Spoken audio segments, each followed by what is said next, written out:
Really have to win because a part of me wants them to make them regret their decision. Nice hit by Hoogie. He puts down the tomb, and that's going to put Double Lift in one. Pretty much sucked to lose, but then I realized like we have a lot of work to do. When we first played against TSM, it didn't really seem like they had an idea of like how to play as a team. What a fight, and they have a hell of a lot of crowd control to work through here, and Counter Logic Gaming are going to take the game. They've definitely been looking a little bit better recently. I think the second game is going to be a lot harder than the first one.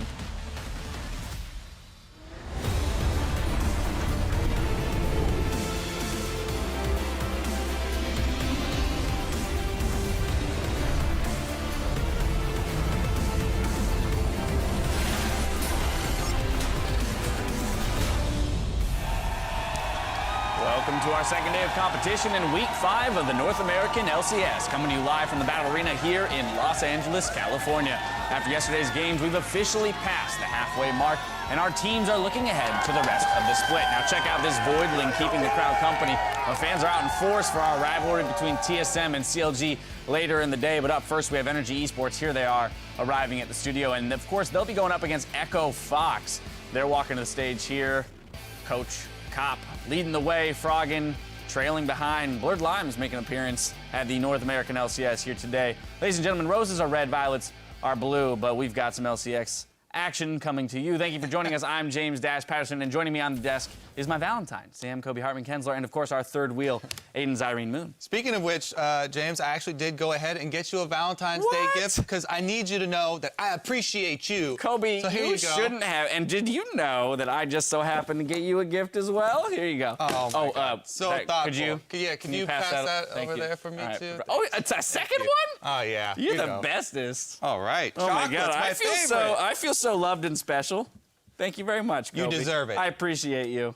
All right, well, let's get a quick refresher of the standings then. Immortals is ahead of the pack, while last year's Worlds attendees CLG, Cloud9, and TSM are all tied for second place. In the middle of the pack, NRG Esports sits one win ahead of Liquid. Team Dignitas and Tip are tied for 7th, and Echo Fox grabbed the win yesterday to take 9th over last place Renegades. Coming up today, we've got Echo Fox looking to build on their win against NRG. Then it's time for the OL Classico matchup with Counter Logic Gaming versus TSM, and we'll conclude the day with Team Dignitas going up against Tip. Despite some crazy movements in the first few weeks, though, the standings are beginning to look reflective of expectations coming in to the LCS season. We got to start with Immortals and start at the top of the bracket here. 9-0, looking good. I mean, what can you say about perfection, in the North American LCS so far? Immortals deserve to be at this top spot. Every player is playing well, but really it comes down to the teamwork. This is one of the teams that trust each other the most of all the teams in North American LCS. Of all the teams that had so many roster swaps in the offseason and bringing together new players, some of them have worked together before, but the way that all 5 have gelled is unprecedented. And the most important thing to me that I'm seeing from Immortals is that in NALCS, we really haven't seen a top team that has this type of consistency since Cloud9 had their first season. And even then, I think they're topping that. Because they're training for consistency, they're training for resilience, and they're making sure that every performance, they're not underestimating their opponents, and they're giving it their best. Anything less than their best is actually considered a failure for this squad. So they keep pushing themselves, despite some people being like, oh, the level of opponent isn't that great. They're still shooting for very high expectations. And you mentioned Cloud9 there. Cloud9, one of our old guard teams in NA, used to be the consistency team. But looking at our old guard, TSM, CLG, and Cloud9, which of these 3 teams are we looking at that might be able to press against Immortals for that undefeated season? Yeah, it's actually kind of cool that how it's shaken out so far this season with sort of the old household names of the North American LCS of TSM, CLG, and C9 all just under Immortals and trying to be that number 2 spot, trying to fight their way through the sort of dog pile. I have to say, if we start with TSM, this looks to be the team of the teams that are currently tied at number 2 that still have those communication issues that are pretty clear. As we saw yesterday, even though they got that win, there are a lot of times where they didn't use ultimates, to save a teammate, or they had skirmishes where one person would commit and the other person would try and run away. Yeah, in terms of contesting Immortals, Immortals have said, to me at least, that they're afraid of a fully powered TSM, but the stagnant growth of TSM is quite alarming. It's halfway through the split, and they don't seem to be meeting their own expectations, right? They still have a lot of room to grow, but they're not growing at the rate that they thought they would at the start of the season. So TSM are a little disappointing for themselves. Yeah, will they even reach full power exactly. by the end of the season? That's the question. They are making, incremental improvements. However, it is a little bit slow. Yeah, not at the rate that they would hope to be. Next up, though, on the docket then has to be CLG. Yeah, CLG. I mean, these are the guys. It really shows the focus that they put in the offseason on teamwork. They said this was their #1 priority with all of their changes, and in-game, they have still kept Aframu. Not only does he make these plays, but the shot-calling infrastructure is there. And the mid-game rotations, the lane swap game, all of these things that we knew about CLG last season and what brought them success last season are still really there for them, and they've been building with the new guys for success this season as well. Yeah, and then we look over at Cloud9 when you're talking about shot calling here. Well, they have a little bit of what they had last season, but the end of the season, we'll look at regional qualifiers there because they're 6-1 with high right now. And in terms of contesting Immortals, they have very decisive shot calling, and I actually think that today might be the first day that Immortals lose a game. This looks like a fully powered squad with Rush synergizing and looking fully integrated. And then Jensen has just been a monster lately. Ever since Jat was talking about bodying fools, he's been bodying fools. Exactly what he's been doing. Yeah, even before that. I have to say, technically, this is the first time that High's Cloud9 doesn't get to face Immortals. Exactly. Very good point. 6-1 Cloud9 with High in the lineup going up against a 9-0 Immortals. This is quite possibly the best opportunity we have this season for Immortals to lose a game. Well, we've talked about the teams now, but I want to narrow it down to individual players. It's Valentine's Day after all, so let me know which players on each of these teams, or any of these teams rather, that you guys have fallen in love with so far this season. I have to say, as a jungler, you're going to look to Reignover. This guy is pretty much the whole package. This is everything you could want from a jungler. He does everything so well, it's almost frustrating, right? He has 100% first blood ratio. He ganks well. He farms well. He has one of the top 3 farming numbers for all junglers in North American LCS. And he team fights well I mean, it's ridiculous. Right. He just didn't get you chocolate. He did, yeah. That's all. We're limiting this to LCS players. I'm going to throw that out there. Didn't buy you chocolates. All right, Zyrene, hit me. He didn't buy me chocolates either, but we love you too, Zyrene, I promise. Okay, sorry. Okay. We digress. High. I really actually think that High, and you're talking about all these in-game stats for Reignover, I think the out-of-game things that High does are absolutely incredible for a player. Not only is he a shot caller and an in-game leader, which we talk about a lot, he's also very, very flexible, and he's self-sacrificing. Because he's played 3 roles for his team. He's been called up to a role that he didn't even play before, just being like, all right, actually going back to his role originally that he played on Orbit back in the day, right? So he was basically like, jungle, 2 mid, like, back to whoa, jungle. Yeah. can you play this role, come out of retirement? It's like, I guess I will. And so he's so self-sacrificing, he's dedicated to the role that he changes to, and he's just a positive and encouraging player in his shot calls too. The tiny things where he's just like, oh, no, even though you died, that was your job, you're good. You'll get to do it better next time, right? I think that High just has this great thing that we call an intangible that shows up in the game, and it's not really reflected in his stats. And it really shows how much Cloud9 value High's leadership qualities. The qualities of a great leader, they're so hard to find. They're willing to put him in any role, and they're willing to take the hit of a champion pool, because when he switches to a new role, he does pick it up very quickly. However, you have to focus on only a couple champions, so you try and eliminate as many external variables as possible so you can try and focus on picking up the new role as early as possible. You don't have to think about, oh, how do I play this champion, because you play the same one over and over. Yeah, because that leadership is so valuable because it's so hard to find in players, and it's something that's so incredibly hard to teach that some people have theories that you can't even teach that to people. Yeah, very much so. And part of what allows him to hold on to those qualities as a player is the fact that he isn't going for such an expansive pool when he assumes a new role. Now, we've shared which players we think have the hottest moves in the LCS. So for our social media question of the day, we want to know, which pro would you like to be your dynamic Q Valentine and why? Tweet your responses to @LCS Esports, and we'll read your love notes a little later in the show. Kobe's all mine, though. So you can now, as we send it off to our casters, though, oh, yeah, hey, can I have one? There you go, buddy. Thanks.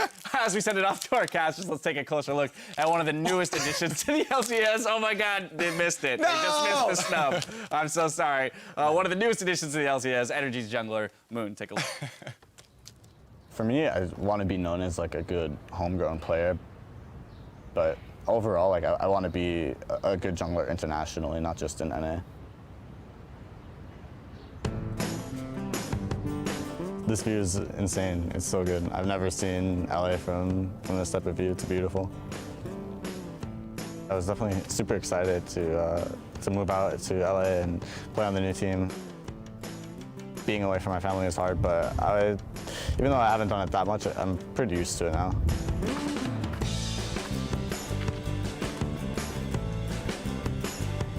I grew up in a small town in Minnesota, Golden Valley, Minnesota. I had a lot of my close friends and went to school there. I played lacrosse in middle school a lot. Lacrosse is definitely my favorite sport. My brother got me into it. As kids, we would always be competitive and play games together, mainly games. We would play N64, Wii together. We would always buy the latest console, the latest games, and play them together. He got into League after he saw that I was, being a pro in League and stuff like that. He watches the games and everything, and after my game, he'll be like, "Oh, good job," or "Oh, next time." For me, it was season 4. That's when I started jungling, was late season 4, and season 5 I got 2 accounts in high challenge, and that was for me when it was okay, I can actually do this. I wanted to put my all into it because I know when I'm 30 or something, if I don't put my all into it, I would look back and be like, oh man, I really fucked up.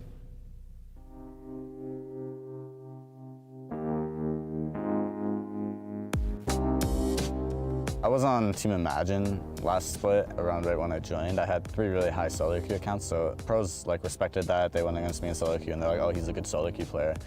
I think Dominate made an AMA, and he's like, oh, Moon is the best non-LCS jungler that I've played against in solo queue. And I remember I played against him, and he added me after, and he's like, hey, can you give me some solo queue tips and stuff like that? And I'm like, yeah, I'll trade it for your pro experience. I think the hype made me work a lot harder because I felt like it was kind of unjustified and undeserved. It was like, oh, I have to work harder to not let myself let down this hype. We were super close to beating Team 8 in relegations. Whoa, Dodo goes in, the ball delivery cowball, and that's Cali Trolls coming up with a kill along with Dodo. Team 8 will retain their spot in the North American LCS. I was definitely shaken. I wasn't sure if I was going to make LCS or not in the offseason, or if I had to play another split or 2 in Challenger and see if I could make it that way.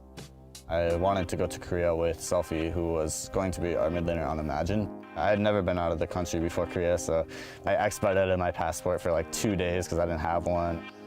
Junglers in Korea are super low farm. I mean, when you're low elo, they'll have Mobies and Sightstone at 15 minutes, and that's it. They won't even have a jungle item. You have to help your lanes more in Korean solo queue. So I definitely learned how to be more aggressive and supportive to my team. Eventually, Team NRG came around and it was like, hey, I can put you in LCS. If you work hard and improve yourself, you can be on the team. The rest of the team came to Korea, and I had a tryout, and that's basically how it happened.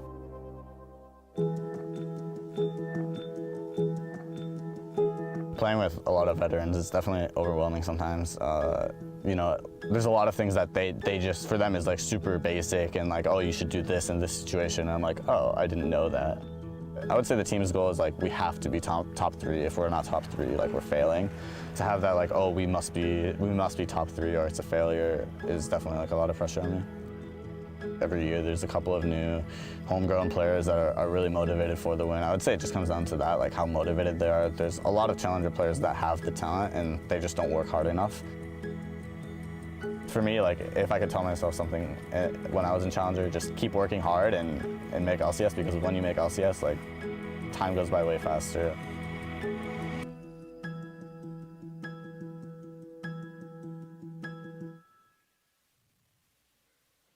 Yeah, I gotta say, time has gone by really fast. We're here 4 seasons into LCS now, already halfway through the first split of this one. Yeah, our 4th Valentine's Day as LCS casters. That's true. Yeah. And speaking of Valentines here, I'm David Fake-Chilly, and with me is my Valentine, Joshua Jat Leesman. Also, in case you don't celebrate Valentine's Day, happy Support Appreciation Day. Everyone can find someone to lane with here. We're about to get into our first match of the day Yes, NRG Esports taking on Echo Fox. I realized it was the second day of the week, so I couldn't go for first of the week. But guys, Echo Fox, once again, on the Rift with the full lineup. And yesterday they had those players, and it looked pretty good when they beat up Renegades. Yeah, absolutely. And we heard from Froggen in his post-game interview that even though Echo Fox weren't playing together in the LCS, they were still practicing together, which is a good thing, and it showed some development. Froggen and Keith, they both put out great performances yesterday against Renegades, but they do have a lot of wins to make up for if they plan on moving up in the standings, because, of course, they did have that 1-7 start. Of course, right now they sit 1 game behind 7th and 8th place, TIP as well. well as Team Dignitas. They're 2 behind Team Liquid. We'll see how they can move up from here. But of course, getting wins could be hard. They're up against NRG right now, and NRG are actually a pretty solid team. They're in a playoff spot right now. Yeah, much tougher opponent, although NRG have shown some holes of their own. We knew coming into the split that Impact and GBM were going to be major players on this team, and I think the hope was that they would be able to elevate the rest of the roster to their level. But instead, we're kind of seeing the team struggle if either of their solo laners fall behind. You look in the bottom lane with Altec, he was a consistent performer last year, but hasn't really shown up yet. Because Impact and GBM, they're good players, but NRG really need Altec to be a threat on his own. And so far, he hasn't been able to have that presence on the team. Really high CS per minute, first or second in the entire LCS, but bottom 2 in damage per minute of starting AD carries for all games, which is, you can't just farm minions all day and not contribute in team fights, which is what Altec has done so far. Absolutely, especially with how often we're seeing Impact play tanks. A couple of Maokai, a couple of Malphite games. Haven't seen him on Fiora in a very long time. And so, yes, it does come down to Altec to do something, which he hasn't right now. We'll see if that shapes up. Going to check out the starting lineups. On the blue side for this match is Echo Fox with KFO in the top lane, Hard in the jungle, Froggen in mid, Keith at AD carry with better damage stats, I assume, and Big on support. Yep, and then on the red side, wearing pink on Valentine's Day, as also every day, it's NRG with Impact in the top lane, Moon, who we just heard from in the jungle, GBM in the mid lane, Altec as the AD carry, Conquan as support, and Hermit as their coach. Yep, up against Coach Cop as far as Coach Hermit, coach duels go in here. Yeah, so players getting ready, champs are going to start in a second here, and this to me becomes very interesting because you know so little about Echo Fox here, right? 3 games with this lineup on stage so far, and we're at the halfway point here. And the weird thing is NRG are so wildly inconsistent as well. They nearly beat Immortals. They had a lead going into about 18 minutes in with that really heavy poke comp in the Varus mid, and then they'll drop games you don't expect them to. And it's back and forth and back and forth. NRG 5-4, not the record you would have expected for former world champions like Impact here. And they come in hoping that they can stay on top up against Echo Fox, but the world is right now Echo Fox's oyster. Yeah, and even though we are officially now in the second half of the spring split, this is the first game NRG and Fox have actually played against each other because we had that unfortunate forfeit in week 2 between these two teams. So it'll be really exciting to see kind of Froggen against GBM and how that can play out. Yeah. Or how NRG can just maybe out-team play the rest of Echo Fox. A lot of unknowns, as you said, with this entire Echo Fox lineup. Technically speaking, Froggen and KFO are 2-1 as starters on the team. Yeah, it's very interesting to watch here. In fact, both these teams have similar struggles as well in that they're multilingual teams, and you've got to sort of translate or make it be known to the Korean players what's going on here for both these squads. And it will be fun to watch. Another Rise ban actually added by Froggen. So, interestingly, he banned that yesterday as well, I believe, up against Renegades, and still dropping it out here. Or not Rise, sorry, Zed is what I meant to say. Yeah, well, there was a Zed ban actually against... I could have sworn it was Froggen doing it because I remember I gave the anecdote of him telling me that he was good at Zed, and yet they banned it yet again. So I find that interesting. You're absolutely right about that. So again, they banned Zed. I think it's just because they are afraid of Zed in mid against Corki. Zed has really good all-in against Corki at level 6, and you really don't want to be building heavy health or heavy armor. Or Zonias or something. Exactly. So they were planning on first picking it. It wasn't banned on the other side, and that really just feels like the game plan. Of course, that does mean they give away the Gangplank, and last time it was Impact who played the champion to not much success. But either way, Impact and GBM both known as very good Gangplank players. NRG taking their time in the next round of picks right here. I actually do think Udyr is quite strong, but I don't expect to be seeing it early on, if at all, in Champion Select, and it will be Braum instead. I apologize in advance, but if we see an Udyr in an LCS game that I'm casting, you are about this. I am going to be talking about Udyr for mostly the entire game. It will be like Zyrene and Kobe combined when Vi's in the game. Like, I am ready for this. I'll let you go. Let me know the topics, and I'll open them for you. Echo Fox, now on their side of the picks and bans, as Braum and Gangplank definitely are 2 very strong champions to deal with. Yeah, the question with this Gangplank will be, will GBM actually get to play it? A lot of people think GBM's an amazing mid-lane Gangplank. He's had some great games on it in the past, but last time they picked Gangplank, they did throw it top lane on Impact and ended up losing that game. They had a zillion mid, never really found the right team fights or communication. It didn't look like Impact's Gangplank was bad, but it just didn't work well with the overall team comp. Well, we've been talking about the story of Altec just not really being part of the fights, and if Impact's splitting all game long, then who's doing the damage in the 4-on-4s and the 4-on-5s? Echo Fox taking their time with this phase of the picks and bans, and right now hovering Graves and Janna, which will be locked in here. So a very backline-focused team, a disengaged support for Big, double marksman, maybe even triple since Corki's such a common mid laner. Yeah. And Graves is the common jungler. It's also kind of interesting. We have been seeing a rise in prominence for Braum because he is both good with multiple marksmen to proc the stun and also great against multiple marksmen because they can't shoot past his shield very well. So even with the Braum locked in, they still go for 2 of them, and it's most likely looking like it could be a very easy triple marksman. You know, the Z ban kind of telegraphs a Corki mid lane. Graves could be going most likely in the jungle, which still leaves the actual AD carry position for Keith to pick another one. I'm waiting for the quadra marksman, okay? Quinn is still up, Lucian's still up. You could just go ham, and Janna just keeps 4 squishies alive. I'm ready for that comp to show up. It's unlikely here. Lucian gets taken away right now by Altec. Could be very successful for him. And now to make that last pick for Energy. What's funny is Quinn's a good top lane against Gangplank.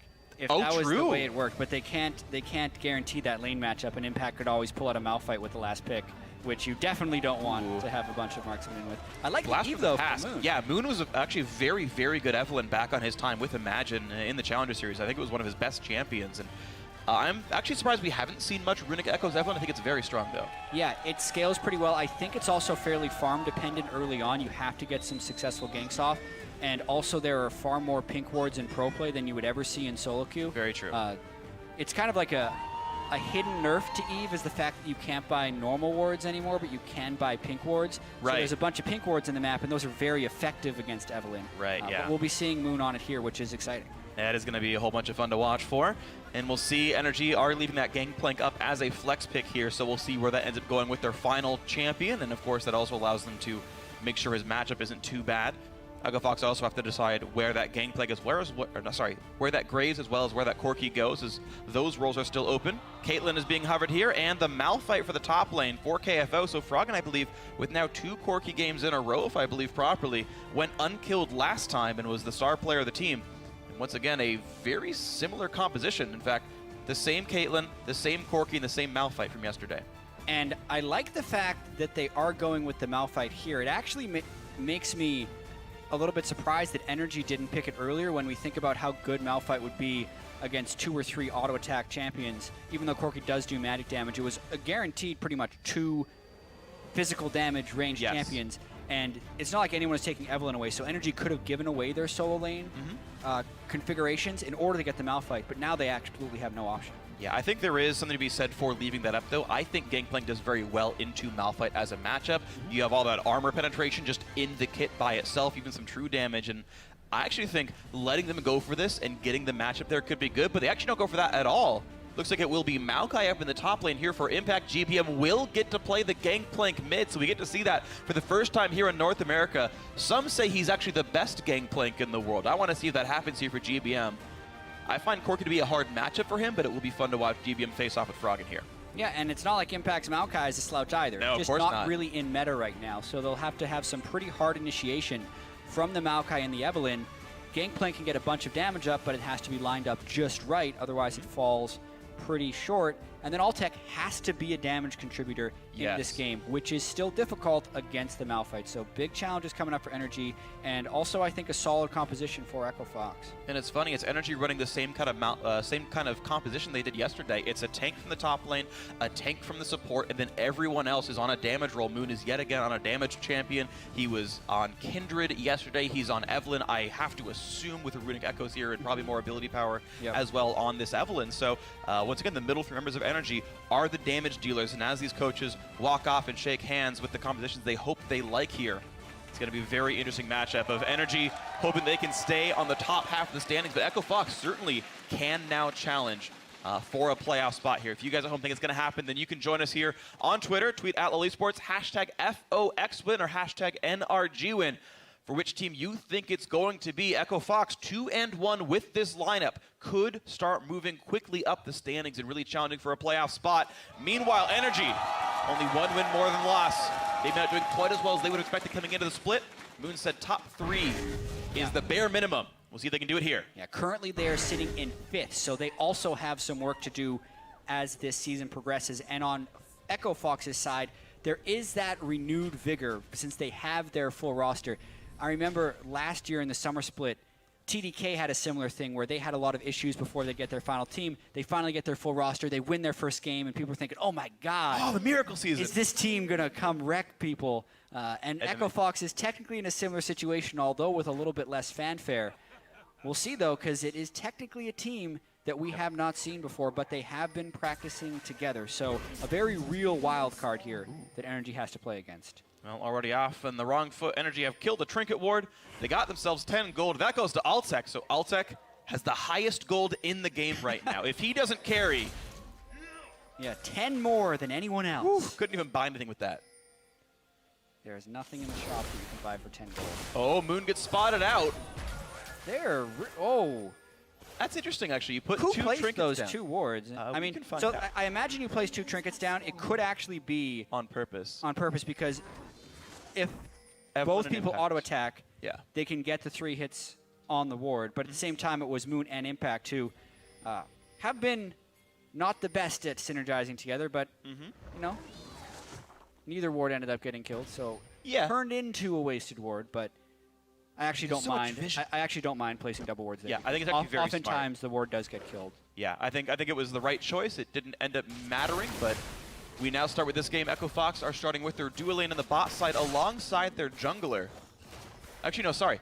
In the enemy bot side jungle. Yeah, I got my colors wrong briefly. It's a double invade. So it's the strong side of the map. Both teams have designated their strong side by sending more people on that part of the map. There's Echo Fox pushing down bottom. They're going to be able to take turrets very quickly if they decide to go immediately for the bottom turret, or they have the chance to loop back into their own jungle. What I would want to see, actually, is to have the jungler continue in the jungle and have 3 people push the wave. But there are still a lot of options here, whether or not they want to try and freeze the lane for the AD carry to take, or if they want to go for a fast push. But when it's this clear of a strong side, weak side, you normally don't see too much tomfoolery. Froggen is pushed up pretty far, though. And Concon gets some damage down and actually gets the slow, but it doesn't mean too much. And that's an example of why Gangster is so hard to do when the map is split exactly like this, because even though Froggen knows there's 4 people missing on the other side of the map, he can run directly into the fog of war in his river, because he knows there's nobody down there. Exactly. And he hugs that side of the lane in the start in the first place, so Braum walks across the lane to even put the Q in, and Braum's like, yeah, I've seen this before, and all as well. So, mid laners holding pretty equal in farm, GBM slightly behind, and you're going to expect to see that in a matchup like this. Moon still clearing the jungle pretty damn fast. Did open with refillable potion on both these junglers, actually, and in a lane swap scenario, you don't really need the regular health potions at all. You're durable enough with the top laner tanking for you. Absolutely. Evelyn actually takes a fair bit of damage early on, normally in a solo jungle scenario, so a lane swap, I think, actually favors Evelyn with the very early game. As far as pace of taking the top turret, though, you would expect NRG to be a little bit slower because they tried that little detour mid lane, but they actually are the ones to take it first. And a different style as well. They've got about 8 minions still alive as they knock that turret down, so they're going to push that and crash it into that second turret here. Echo Fox doing the standard freeze. This is the normal timing, 3 minutes, 40 seconds. At the end of the day, if no one shows up, it's the same numbers of minions dying. It's just handled differently. Yeah, and it also meant that NRG didn't have to wait as long to kill the turret, because there's a lot of delay you have to go through if you're waiting for the turret to bounce the wave for you. I would have loved to see KFO TP to that tier 2 turret, though. If he didn't think it was going to get dived, there's like 9 caster minions to kill for XP. Exactly. That's a big if. If they are there, you die for that. It looks like he's trying to soak experience in the bottom lane, though. Here's that sneaky Evelyn. Froggen doesn't know the Moon's behind him with nice a red angle. buff. And there's a whole bunch of damage, still taking a bunch of burns. Froggen could die. Moon with the red buff on nearly takes him out. Summon heal, not quite required, to be honest, but still painful. I think Froggen was worried about a flash Q since the red buff had taken him so low and Moon still had flash up, so it was more of a safety heal there since the red buff was taking him pretty low. Love the angle that Moon took there. He was right on the very edge of Evelyn's stealth detection range the whole time he was going around Froggen, and was able to get damage down on him kind of through the duration of Froggen's Valkyrie away. And that's very important for that mid lane matchup between Gangplank and Corki, because Corki is a bully early on in the lane, especially against Gangplank, who can't really match the harass. That gank goes a long way in equalizing that lane. Really big deal here. So yeah, suddenly the CS is equal in that mid lane, and GBM's got to feel happy about this one. Bot lane and top lane being pushed kind of in equal parts here as the tri-lanes kind of move back to the other sides of the map, and these should be pretty equal turret trades. Hard says, you guys got enough damage. I'm going to go farm some more and take some Krugs away. And Echo Fox should have no problem knocking this turret down here. just as NRG are doing on the other side of the map. Jungler's got to make sure they're getting the farm whenever they have the opportunity to, since the turrets are going to be traded anyways. So at the end of the day, it is going to be the minion differences that matter most. So far, it's been quite equal, though. Yep. Altec will not share gold on that turret. 345 for impact. So even though they only have like 2 CS and 3 CS to the 44, gold is actually much closer for the top laners because they're getting so much more local gold. They've been gifted that in both of these turret takes. It's almost like 200 gold worth. You're seeing 1,700 to 2,100. Not that far apart, actually, on these two champions. Their CS is support-like, but their gold is about 300 higher than the supports. Yeah. One thing we do have to point out, though, is Keith has gone for Cull in his second game in a row. He's actually done Doran's into Cull. I think it's really smart in lane swap games. I really, really think that build is very great. So Keith will be quite powerful the second round in this lane swap here. Altec has a Coalfields Warhammer, which is the same amount of attack damage, but one's got a Cull now on top of it. It's true. Is that? 25 for that and pickaxe. Oh, yeah, of course. If we're counting the pickaxe. Yeah. I mean, comparing those items, and Coalfields is more expensive, which is the money that Keith spent on Cole, and then it kind of trickles into this scenario. Moon trying to clear a pink ward that is in the defensive Echo Fox jungle. And look at this, a ton of deep wards already put down by NRG in this bot side of the map. Putting down wards that match their uniforms, pink wards all over this jungle. Well, finally, the teams haven't mirrored each other with this move. And NRG's actually looking to push the tempo pretty hard here with Impact being in the bottom lane. But they can't catch anyone transitioning through the jungle, so since they did take jungle camps, they're not going to lose out huge on this one, but it would have been kind of a failed play if they didn't take the jungle camps on the way. Yeah. So, bottom jungle completely cleared of monsters, and we'll see if the wards stay up for much longer here. But NRG still with a lot of power on the bot side. They shoved the wave in already, which means they have control over this dragon. They can see if a jungler shows up. They can see if the bot lane shows up. No one does. A pretty low opportunity cost dragon right here. Yeah, even with Impact teleporting in the top lane. So now we may see the lanes turn a little bit more standard, but those side lanes become much more dangerous, and vision becomes even more of a priority, which I feel like favors the Evelynn and the Gangplank teams. Yeah. They have more unknown presence, so to speak, and it's very hard to cover this large of an area with proper pink ward coverage to stop what is soon to be a level 6 Evelynn. This is going to be very scary. So Moon did go for Stalker's Blade here, so he has an extra slow to add to the kit since Evelynn doesn't really have one outside of the ultimate, and otherwise has rushed a Sightstone early on, so still being fairly supportive on this Evelynn build, making sure that he has the gank pressure from the smite, but also still the wards you expect out of your jungler. Yeah, it's not exactly what you would expect to see from an Evelynn, but in the pro game, it looks like they're using Evelynn as that roaming ward bot at least early, because until she gets Runic Echoes, she's not going to have much power in any types of dueling scenarios, especially against the Graves. Yeah, who has now gone multiple long swords. And those 2 long swords are less than the cost of the Sightstone, but give far more combat effect. Absolutely true. KFO and Impact doing battle up in the top lane. This is a matchup that I feel like player skill being equal would favor Impact, but on top of that, Impact, of course, is a stellar player in his own right. So I think a difficult situation for KFO. Froggen jettisoning his way back into this mid lane here and saying, hey, GBM, by the way, I can hit you with bombs and stuff. You should be careful. Orange is seemingly doing exactly the opposite of what bombs would do, putting himself right back up where it was. Hard, slowly clearing away pink wards with a shotgun. 2 full reloads required, or you have to use your quick draw to get a third shot in one of the chambers. It's so painful for Graves to clear pink wards. It would have been really dangerous if Froggen hadn't pushed GBM out of lane before going to that side brush, since Eve was still kind of off the map.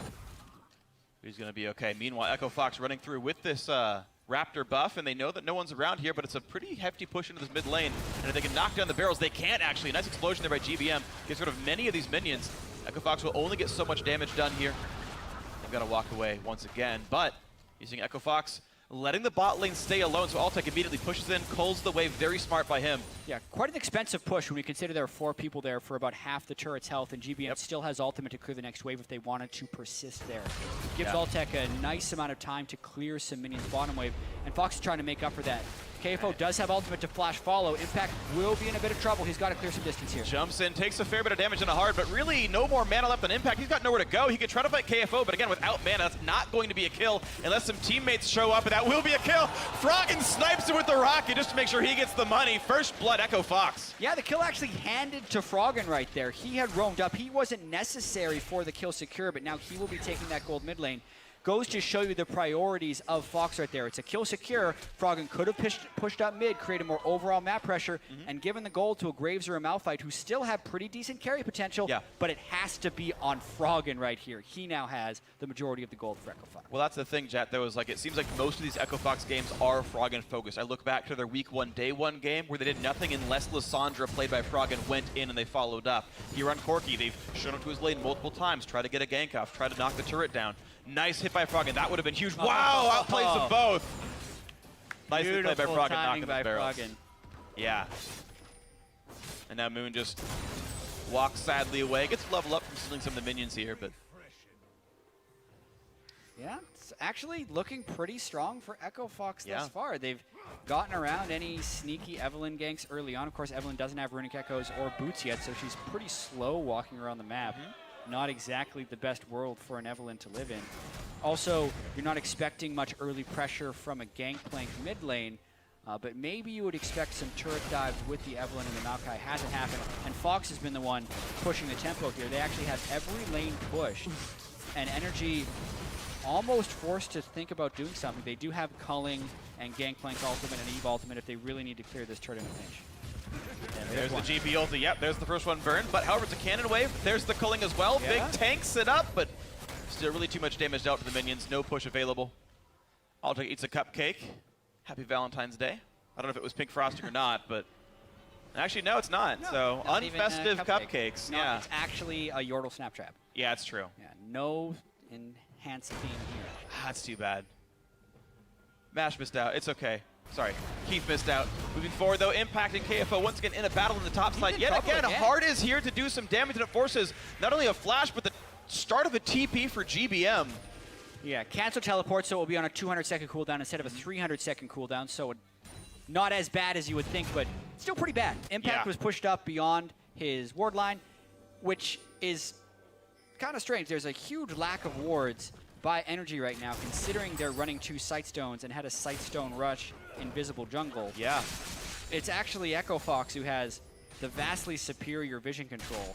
It's what allowed Hard to go through there, and they have the camps themselves warded in the red jungle, so they would see Moon if he walked through there to clear any jungle camp. It's giving them a lot of freedom right here. Yep. Speaking of freedom, GBM's not getting a lot in this mid lane here. He's constantly being attacked, pushed under the turret in his lane, and his barrel's often shot down before he can get last hits with them. So falling behind Froggen a little bit. Some of that being that Keith is taking Froggen CS in the mid lane here. The team really pushing together as much as they can. And this turret might go down on this wave if they can't defend it. You've got 4 members in this lane, and the Corki's not far away, so the entirety of Echo Fox are here to knock this turret down. Yeah. I'll taking some poke, but Big getting hit for that. And NRG is going to have to be willing to force team fights. They cannot let Echo Fox set up in front of turrets, especially once Keith gets a few more levels, because then he can max his traps, put 5 traps down right in front of a turret, and make initiation very difficult for NRG. And NRG does have tools to do so. Yeah. You can flank around the backside. Impact, you'd want some home guard teleports. And that's kind of what this game is going to be coming down to, with triple marksman on Echo Fox setting up siege lines versus NRG trying to create the initiations. But currently, NRG isn't willing to go. And there's also like no tools for NRG, right? Like Righteous Glory is not done. We're 6 minutes away from home guard. Conquan's level 4 on Braum from how much he's roamed. There are no engage tools right now. Okay, Moon 6 GBM's ulti's back now, but those are some slows? That's not a great way to start a team fight right here. So Echo Fox pushing the siege as soon as they can. However, it does give away some dragon controls for NRG, getting their second uncontested. Yeah, with all that being said, NRG just kind of meanders down and takes a dragon, and they actually don't even have to trade the mid turret for it since Impact stayed up. You would expect that Echo Fox would have been able to trade that dragon time for a mid lane turret, but instead they move Keith bottom lane to just accumulate some more farm. It does allow him to catch up with Altec, who was about 20 CS ahead of him earlier in the game, but it still gives away that second dragon, which will technically be stacking up. Yep. And it's pretty early for 2 dragons as well. 14 minutes, 40 Very seconds early. means 5 dragons could be a very real thing in this game. Something to watch out for sure. GBM getting poked around by Froggen, who's wearing a blue buff. GBM just got his own not long ago. We track the gold leads because I think that's very important and a way to track who's doing very well in this game. It is only 800 up for Echo Fox, but keep in mind, that's counting all the free gold Gangplank gets for being Gangplank. So in terms of playing the map and getting farm, Echo Fox are winning by more than you would expect from the scoreboard. Yeah.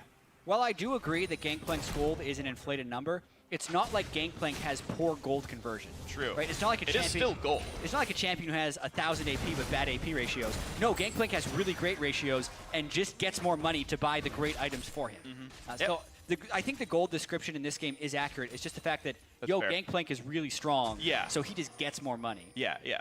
In terms of effort put in, Echo Fox is like, they've killed more Way of the more minions. effort, but other teams But it is close. has Gangplank checkmark. Checkmark, So- game is close. That helps. All right, I think we've solved that puzzle for now.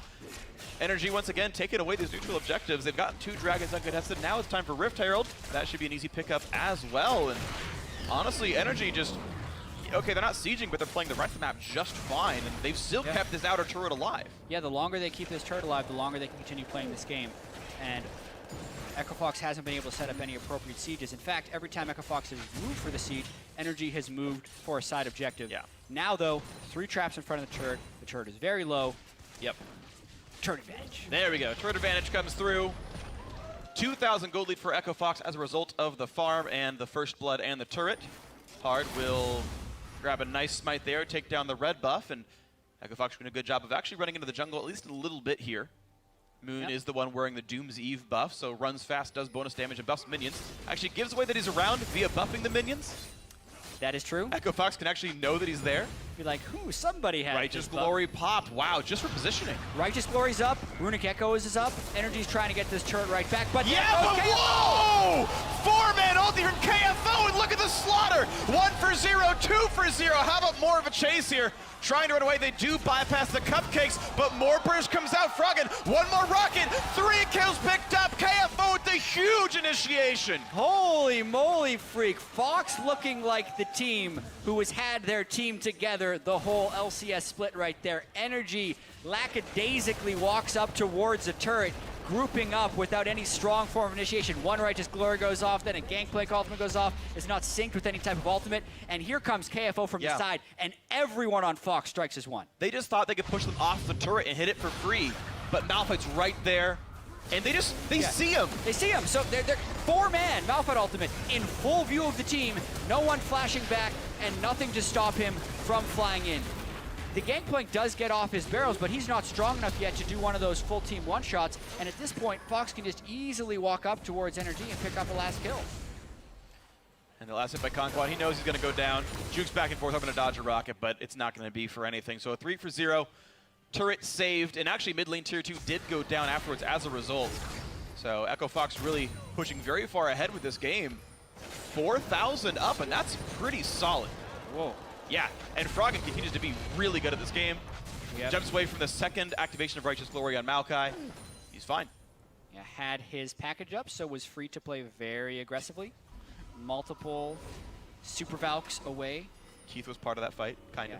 We can see, obviously, Froggen, whenever you have a Malphite set up like that, the AoE damage from Corki is immense. Just yesterday, Cloud9 had the same Malphite Corki combo, and guess what? In the mid lane, they did both of the things, and they killed the team in a mid-game team fight. That's the mid-game power spike you want to be able to capitalize on in this game, and it's what NRG actually walked straight into. We haven't seen Moon using his stealth on Evelynn to any sort of advantage. Not like 1 gank early on to make sure Froggen didn't completely destroy GBM in the mid lane. That's about it.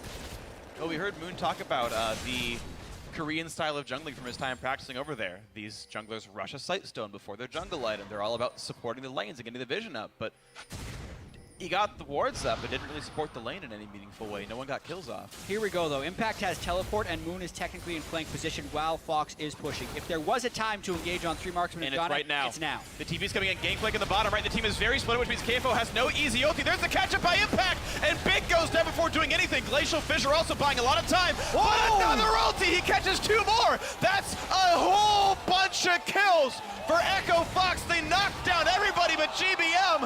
A double kill for KFO. And once again, the engage is on point. That was the time for NRG to try and make the engage, but Fox just plays better. They have the mid-game power spikes. They had the Aegis completed onto the Janna. They had the Trinity Force power spike on their Corki in the mid lane, and KFO landed yet another massive unstoppable force despite their own team getting flanked on. Yeah.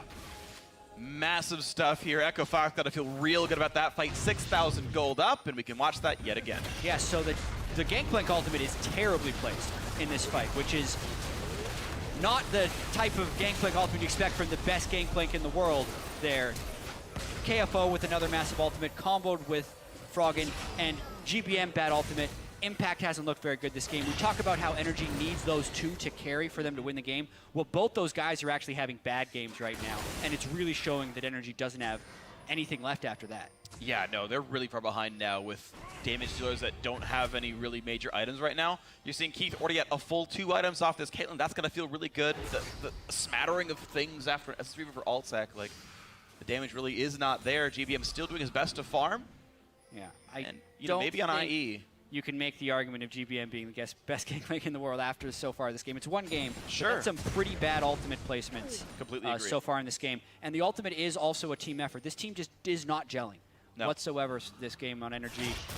You can put the Gangplank ultimate down, but that has to be right when Evelynn goes in as well, because you hit the Evelynn first on top of Gangplank ultimate, hit them down, or a Maokai needs to center someone down, root them for a few seconds on top of that, and then you get the barrels from there. But everything is out of sync. Yep. Whereas Echo Fox, who has had the misfortune of playing with substitutes pretty much the whole year, is looking really sharp. Absolutely. This is really good. Echo Fox certainly have sharpened their teeth in this one, and are ready to keep moving forward. Froggen wearing double buffs, looking for the top lane, but a quick cull by Alt-Tech gets rid of the minions, so nothing to do here. Alt-Tech yet again, really, really high minion numbers, 198.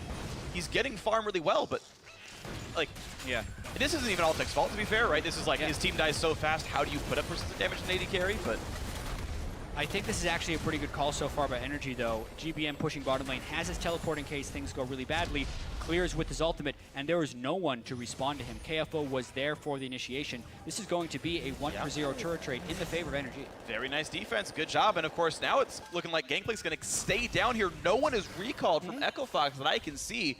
They're staying top lane. They're going to give some inhibitor turret damage for this. KFO is currently recalling, but he's pretty slow on that move. It is on top of a pink ward, though, and he has been in the fog for quite some time, so GBM has to back off, and NRG did not want to get flank initiated since they had lost control in their own jungle. Now maybe they try for another one, but this would be an engage without a Gangplank ultimate. This is a chance of a 4v5, though. Malphite would have to TP to get in, and instead the inhib turret goes down before anything even stops them. Conco gets chunked before anything even happens, and now it's, well, you don't have anyone energy left. You have such a small amount of time to act when you have a Caitlyn, Corki, and Graves all battering down your turret, even with the Janna shield to empower it right there. And I can see why NRG would be trepid about that initiation, because they have gone so poorly thus far. And Malphite still could teleport in for a follow-up initiation, and NRG hasn't been able to lock anyone down cleanly. Moon's still trying for a flank, though, and it's tricky because he knows there are pink wards in the deep jungle of Echo Fox, so if he actually wanted to get a good flank, he would be spotted out and focused right away. Well, a couple recalls for Echo Fox. Hard actually by himself right here, so you know, a couple people kind of slinking along by themselves. Good smite, gets it, no problem. Moon, I believe, got partially spotted while doing this. Now, of course, mid lane inhibitor already dead. Top lane inhibitor has no turret left, so Echo Fox have some easy targets for their next round of pushing. Dragon is currently down. Echo Fox did get the last one after their previous team fight victory, so they've got those stats. It's got to feel good for them. GBM playing the farm, gives best he can, has another upgrade available for his ultimate. That's what that nice, glorious coin sound was. Best to carry. Something we have to keep in mind with this game is NRG still has Gangplank.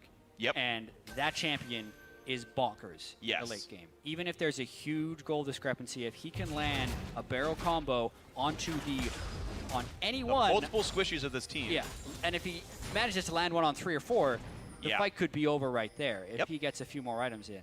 40% crit chance, could do almost 1,000 damage before resistances. It could be real scary. Echo Fox have to respect the threats of NRG because they are real. One bad team fight turns us all around that NRG can take over the map.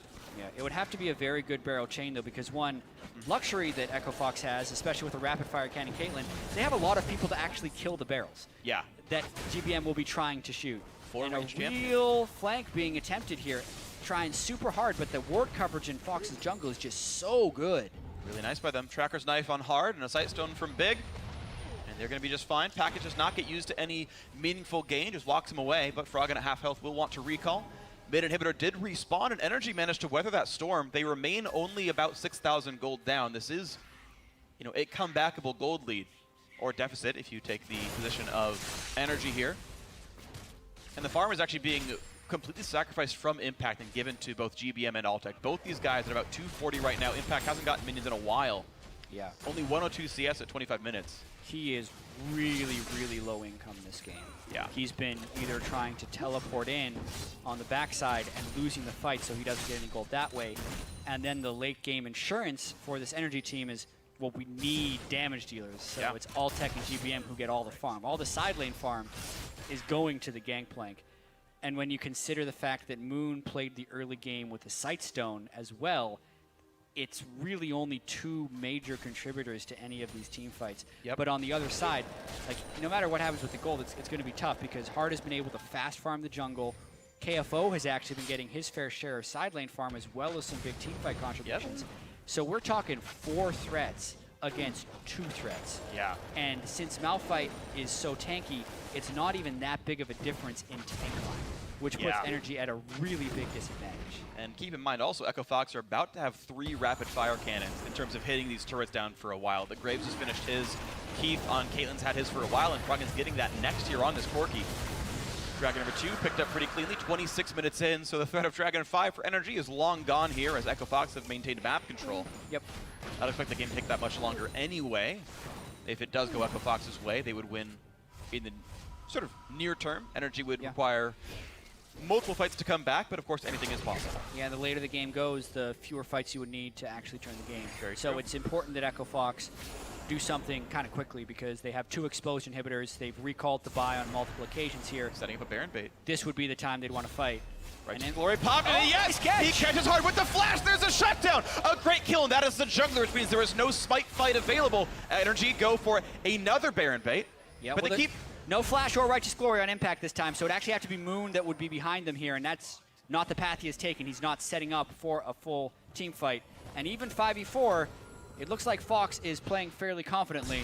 They save the ultis that aren't named the culling, so tools are there. Moon chunked to 600 health, though. He wanted to go in, but got spotted out by Keith, and Keith fearless! Oh, no! He wants to kill Moon! Oh, he flashed the way. No, Impact knocked up by Big, slowed down by the Malphite, down to half HP. He's gonna be left alone as a sacrificial tree, chopped down for Timber, and Echo Fox get one right back in a 4v5. What happened? It was so good until it was so bad for NRG because they had a Baron bait while down 6,000 to 7,000 gold, and then they just one by one walk in front of a turret and Caitlyn with no threat to initiate. So of course Keith is going to return fire. Moon nearly dies, Impact actually dies, and now the catch has turned into an open inhibitor and a 5v4 for Echo Fox. And the chance for Barrel Chain is gone yet again. They keep getting knocked down right on time. There we go, that one goes through, but hits nobody, so who even cares? 4 barrels used for nothing by GBM. Mid inhibitor goes down, and then now 5v4 in the favor of Echo Fox, and they can walk to bot lane tier 2. I don't see this being contested in any meaningful way. Yeah, they actually decide to not go for the next open inhibitor because they don't actually have very good pink board coverage within the jungle of NRG, and the one way NRG comes back is with a well-positioned flank and flank teleport. Ooh. Or with the barrels. Yep. It's like that. But this is a safer turret, so to speak, to take than it would be an open inhibitor in the base, just because of the danger of getting flanked by Evelynn and Maokai. Absolutely, but props to GBM, a great barrel chain right there, saves the day for now.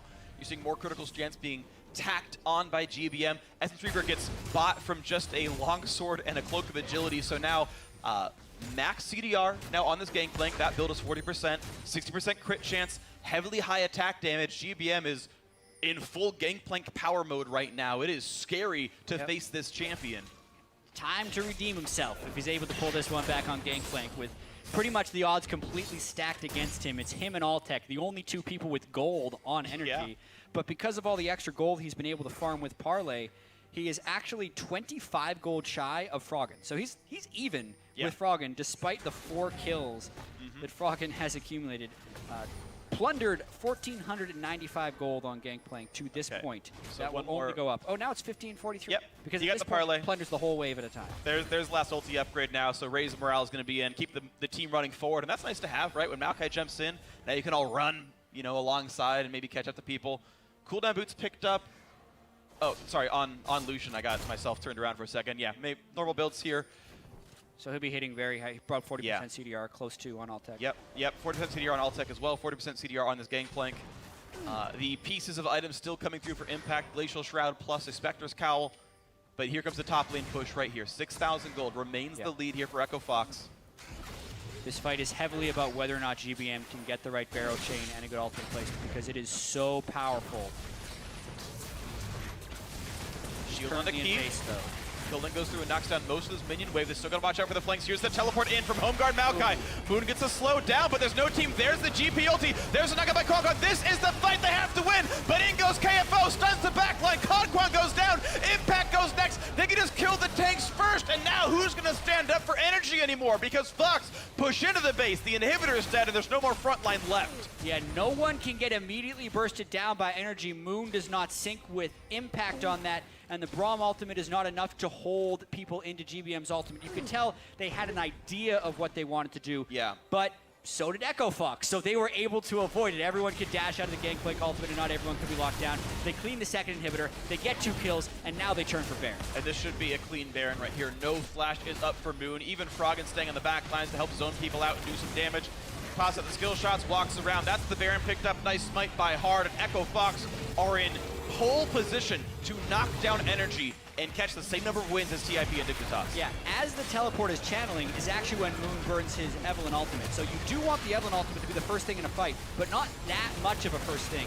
The barrel chain only hits the support from GBM on the backside of that fight, and KFO was also a huge distraction because he landed his ultimate onto both the main carries, which is the most important thing to do on the Gangplank, and another beautiful ult from KFO's Malphite. KFO honestly has been impressing me a whole lot this game. Every single ult looks pretty much perfect.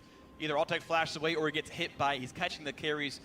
He's even exercising restraint in he'll wait in the middle of a fight until it's time for a good one. Yeah, I mean, he will hold that cooldown until it's the right people. We compare that to his first week in the LCS where he didn't get a single kill, died 4 times. Like, he's looking like a totally different player. Yeah. Well, that's the thing. I got to talk to Echo Fox a little bit about the roster choices. And, you know, I asked once, like, you know, why'd you go for Big, this rookie support? And they said, no, we picked him because he's got room to grow. His attitude's great. Echo Fox picked for the long con. They picked for players that they knew would grow, and they're going into a win right now against Energy. Yeah, this is looking to be the final push. There's still 2 turrets up, but against 3 marksmen, it can't last very long. Energy would have to do a desperation initiation, which Fox is ready for, and this could be the final fight. Yeah, ulti's come across to kill a couple of minions here, but it doesn't really matter for Echo Fox to have fell all 3 inhibitors. The marksmen are all ready to do some damage. KFO has the ulti. He's there to disrupt. 1 turret remains in the base. That one's gone now. Into the Nexus they go. The final fight. Impact locks up with a but Keith stays alive thanks to Janna. A big barrel chain comes down. It finds nothing. 2 kills picked up as GBM's gone. Conquan's the 3rd, Moon's the 4th. They've got everybody they care about. That's the Nexus. That's the win for Echo Fox. And Freak, we were talking before the game about how this Echo Fox team was 2-1 coming into this, but it was very easy to discredit because they'd come against sub-squads or teams that hadn't quite been together for very long. But this is a legitimately impressive win. This is absolutely incredible. At the beginning of the week, Energy is tied for 2nd place. Echo Fox says, that's cute, we'll knock you down a couple of pegs here after CLG beats them yesterday, and Echo Fox are now looking like one of these teams to threaten the top half of the standings. They get Liquid next week. That's another team they can knock down in this sort of 4, 5, 6 position to cement themselves as clearly a playoff caliber team in Echo Fox. Yeah, I mean, we've been through this before with TDK. A team comes in after missing a whole bunch of games, had a bunch of losses, they win a few, and we're like, they're the best. They're going to win everything. But honestly, we don't know. We have to wait to see more gameplay because this game in particular, while there were numerous missteps on Energy's side, you can't detract from Echo Fox for that because they still punished and played quite clean on the mistakes and windows that Energy left for them. Absolutely true. This was just a great game. Taking it a little bit slow at times, the early game sieges, they allowed Energy to defend it, no big risks taken, but when it came down to the team fights, KFO never missed a beat, and the team never missed an opportunity to follow up. And this is a player coming over from Korea with very limited English skills, and this team still looks on the same page. Especially when you contrast to Energy, who are in the same boat, and yet Echo Fox looks so much sharper with the same difficulties to work through, and they've just done it better. Yeah, and this was another game. You know, we talked about how GBM and Impact have been the ones trying to carry this game. And like we know Impact had a really bad game, but Altec did even less damage than the Maokai, 2 champions in this game. 3,772 damage on Lucian, compared to 25,000 from Froggen on the other side. Or if you're looking at Keith, 13,000. So NRG, probably their worst week they've ever had in the LCS. Yeah. This is their first 0-2 week. They lost a close game to CLG, but now they have dropped to a team that is currently not slated to be in the playoffs and just got their roster together. So they will have a lot of worrying to do over the week and a lot of improvements. Absolutely. 2 things here, right? As you mentioned, alarming for NRG, really positive for Echo Fox. If they can keep the momentum going, they are a team to watch. Yeah, they're 2-0 this week. Right, yeah. That's solid, right? Froggen and KFO are 3-1 in the LCS. Yes, they are. It's really good stuff. So positive stuff here for Echo Fox, but for now we're going to catch up with an interview on stage with their jungler. Thank you very much, gentlemen. Great cast on the day. I am joined by Hard of Echo Fox after their Valentine's Day victory over NRG. A fantastic match played. And Hard, I have to say, does it feel really good to be able to show people how hard the team has been working to get these wins, and now you're finally getting them? Yeah, it definitely feels great. Like, we haven't been able to play with our full roster for a while, and coming in and 2-0 this week is like, feels great, yeah. And how have you guys kind of kept the synergy? It's been quite a while since you've seen the stage together. Have the scrims been going well? Have you just kind of been sticking with it? Well, we've been scrimming with our main roster the entire time, so we never scrimmed with our subs, even though some games were really close and they played really well. And so the synergy was like, it was still there, but I guess the stage, like coming back, I think it was a bit weird the first day yesterday, but we managed to win and felt good again. So I think we're back on track, yeah. It's working perfect. Keep tuning the main engine. You guys are winning the races, and hopefully it keeps going that way. I want to look at you for a second as a jungler coming out and out of the LCS. How do you kind of define yourself as a jungler? Are you team-oriented? Are you aggressive? Do you want the kills? How does it go for you? I think I'm mostly team-oriented. I think I would, like, maybe more than most junglers. Yeah, I definitely say team-oriented. I don't really go for kills. I don't try to carry. I just try to make sure my lanes are ahead. Well, you got some fantastic laners to get ahead. Final question to you. You're looking at Liquid and Impulse next week. How's the team feeling? You guys are looking great. I mean, after this week, I'd say it's like a huge confidence boost. I think we can 2-0 next week. We definitely have to. Like at this point, we really want to get into playoffs. I think we can do well.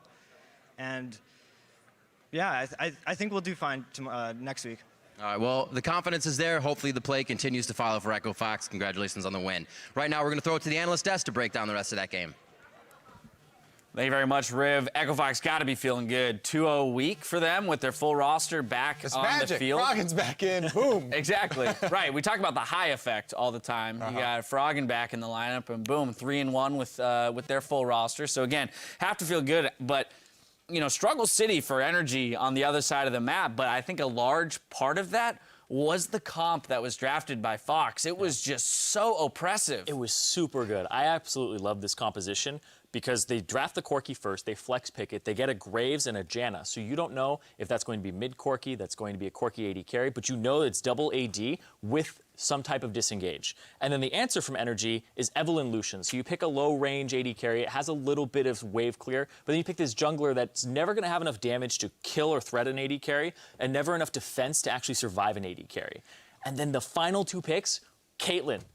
Way longer range than Lucian. It actually synergizes really well in a siege situation. You set up a line of traps. If one person steps on a trap, you throw the Graves smoke screen into that area, so they have to file through it. They're blind, or they eat traps and they eat more damage. And then the final pick was Malphite, because when you have AD carry compositions... Because it was up. You also that's part of the problem. but also, yeah, it's part of the problem because you want to draft that against this composition. But usually, multiple AD carry compositions suffer from a lack of engage. Yeah, exactly. So they have that disengage, they have the engage, so they have all of this kind of versatility to this comp that I actually really love. Yeah, sometimes you run into that problem where you've got so much damage on your team with these triple AD carries, and you just need someone to hold the enemy down for 1 second so you can put that damage out and you can actually tag them. But yeah, I really did like Fox's comp, but also on the other side, NRG, completely the opposite here. It felt like they were letting people just go with the comfort picks. You know, Gank by Mom's Gangplank is legendary. Like, you know what? We're giving that to him. Moon, play whatever you want. One of your big champions is Evelyn. You're going to feel at home on this champion. However, Evelyn with a sight zone, I'm very, very much against that. I just feel like it takes away all of her strengths. The reason that you pick Evelynn is for that threat, for the threat of assassinating one of these AD carries. There's 3 targets on the field that you can threaten at all times, and they have to always be, oh, where's Evelynn? You know, dropping pink wards. There's no threat if the Evelynn has a sightstone. She can't even 1v1 one of these AD carries, even if she flanks up on them. So that kind of detracts a lot of the threat that you have. And then while they were trying to save, you know, Gangplank, flex pick, oh, that's always great to have a flex. Maokai is a substandard Malphite, basically, for this. Malphite is great against triple AD. That's your hard engage. It's exactly what you want. You know, even if they do have the Janna, Malphite is a really good tool against this comp. But they try and counterpick the top lane. Malphite doesn't care about getting counterpicked by a Maokai. He's like, all right, great, we got a... I think what I would have liked to have seen them done was pull something out, like a Fiora against them out. Right? Give yourself, although it isn't necessarily this big frontline tank, it's not going to be able to start the fight for you, which I have a feeling is why they drafted the Maokai. It could start a fight, it could root an ADC down, so you actually get to focus. But again, they didn't have the damage follow-up. You have a Sightstone Eve that's going to dive into the backline with a Maokai that's not doing enough damage. I would have liked to have seen a Fiora maybe set up the split push and relieve some pressure once they started losing the map a little bit. Yeah, and then you have the Gangplank in the top lane, and we saw Impact not have, or sorry, in the mid lane for GBM, and then that's your only really big source of wave clear. So you're relying on those barrels, and we saw how they were cleared out so easily by all of the AD carries that it was really frustrating. I would be really frustrated if I was GBM in that and game. props to, you know, the AD carries on Echo Fox for quickly doing that. You know, all 3 of them. Yeah, exactly. Because they're like, somebody's going to pick up the slap. Everybody aim for it. They're going to shoot. But, you know, you don't want to sit on champion select too long because there's a lot of hypotheses that can float around. Really, it did come back to play in the end.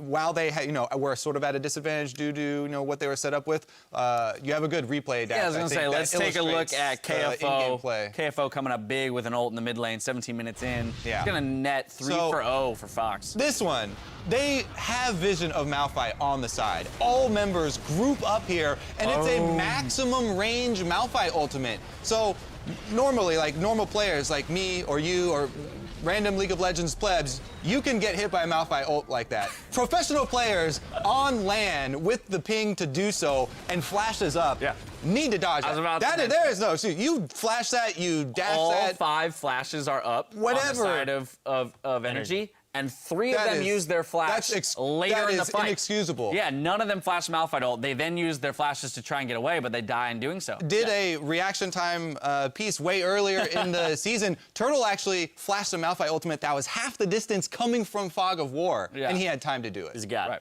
Anyway, when I look at that replay again, I noticed that GBM is the one standing back as a Gangplank. He's not getting greedy for turret damage or anything like that. He's just sitting there going, you know, Malphite's going to ulti. He's the only person not in there. And he played this. He actually played this game pretty well considering the circumstances. So GBM is still seems like one of the only really big performers on Energy. All-Tech seems like he's disappearing. It is tough to fault him. It didn't look like stellar GP play because more than half of his barrels are getting shot before he could execute them. When everyone's hearing about GBM Gangplank, they're just on the edge of their seat, ready for this. You're like, finally, they gave it to him. He's gonna take so over the excited for this. You know, we're going to have triple barrel chains procking on the back line and killing all 380 carries at once or something. But, yeah, wasn't quite there. But KFO, I think, was one that really did step up for Fox. And not only did he have that play that we showed, but right after it, his next Malphite ultimate, again, won them another team fight. We finally found out what KFO stands for, because Energy after that were knock the FO. There you go. Knock the F out. Oh, my God. But I actually like the fact that you bring KFO back up, because I think it's important. We talk all the time, you know, Froggen's the big star on this team. All eyes are on him, the veteran, the guy who's going to turn it around. But at the same time, he needs the rest of the guys to step up and support him, and that's exactly what KFO did this week. And this roster, now if we project forward, now 3-7, but 3-1 with their full roster, they actually could make a run at playoffs, and this is the way they needed to do it. Coming out strong here in week 5, with 4 weeks left in the season, they can make some moves. Yeah, they definitely can. And KFO, you know, they're playing against a team, Energy, here in this game, where you would think there's some communication issues between KFO and the rest of the team and Energy and some of their members, but it definitely showed that Echo Fox, they look like they're synergized. They've been using this time to play with each other in the scrims, and they haven't devoted their time to their subs. They've been focused on just this roster and being 3-1.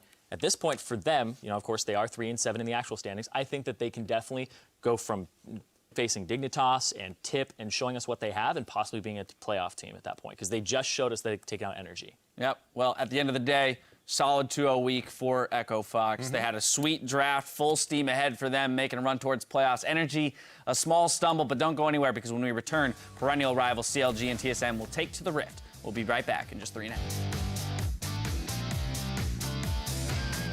Shit, man. You know, NA, what sound this? Clap. What? Clap. Crab? Yeah, clap. Sure, this crab? Clap.